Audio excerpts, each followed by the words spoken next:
Hello everyone and welcome to another video. Now in this video what I wanted to do was almost set a challenge to anyone who is willing to do it.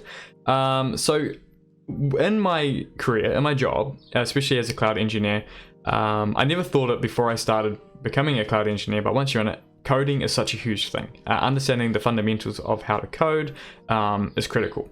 Even if you're doing scripting and stuff like that, just knowing fundamentals will make your life so much easier. So what I want to do is, if you're willing and you're keen to get into the IT space, or if you're looking to upskill and whatnot, the 100 Days of Code Challenge is a fantastic way to learn how to code. So what it is I will just scroll down and show you the two main rules. So the rules are, as you can see here, is that you need to code at least a minimum of 1 hour every day for the next 100 days. And now to keep you on track and consistent and motivated, you should tweet about it as well. So what you would do is make a little blog post, so not a blog post, or tweet, and say like, this is the format generally. You put D for the day and then what day you're on. As you can see, this is my 100th day, so that was my last one. And then just something that you've done, and maybe link your GitHub post or like a GitHub link to something you're working on or whatever, right?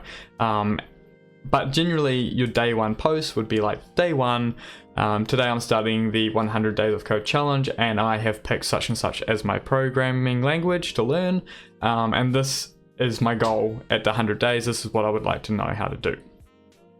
And it's a fantastic way. So as you can see here, when you tweet about it, you're pretty much publicly committing to it. People know you are doing this challenge, so it kind of stops you from, you know, being 30 days in and then you just stop.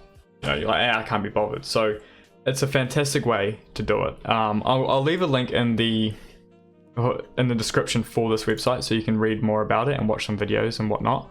But trust me, I started this challenge. I didn't create this. I mean, I had started it for myself to try and do.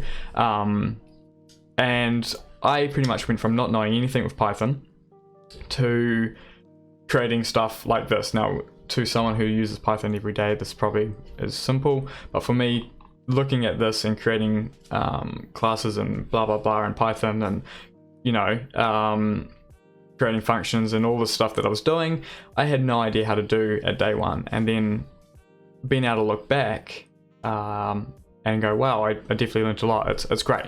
And that's why the doing it every day and tweeting about it every day, it's not just for people to see what you're doing, it's a way for you to be able to look back on your work and see how far you've come as well.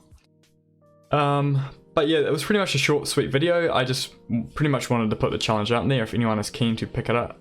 It's a great way to learn how to code. And if you are going to do it, let me know. Tag me in your tweets, or if you're posting it on LinkedIn, tag me in it. I'd love to keep in the loop with how you're going as well. But yeah, quick, simple video. Just wanted to put the challenge out there, and yeah, I'll see you in the next video. Bye.